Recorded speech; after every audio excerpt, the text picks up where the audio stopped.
Hello, everybody. This is Carrie from Paper Adventures, back again for a quick video.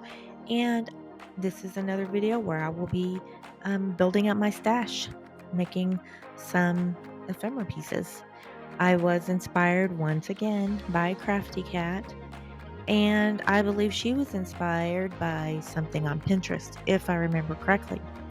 Now, what hers, or I guess what is supposed to look like, is maybe you get a letter in the mail from someone. I ain't talking about any type of junk mail and stuff like that. I mean an actual written letter.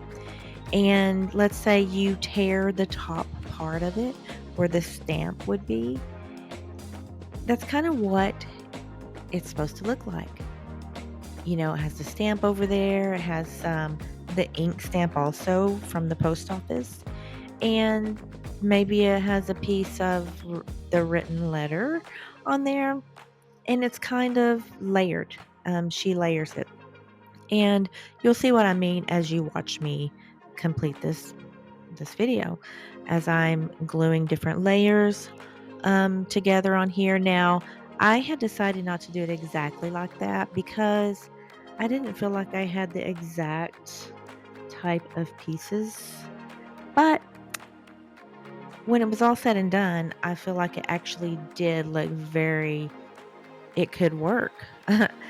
Work is that. And so I could have actually went ahead and put my stamps on the right side, but I had decided not to. I was just putting everything on the left because I didn't think it was going to look exactly like I wanted it to. So I was just going to go a totally different route. But I end up loving the way these turn out, and I definitely plan to make some more.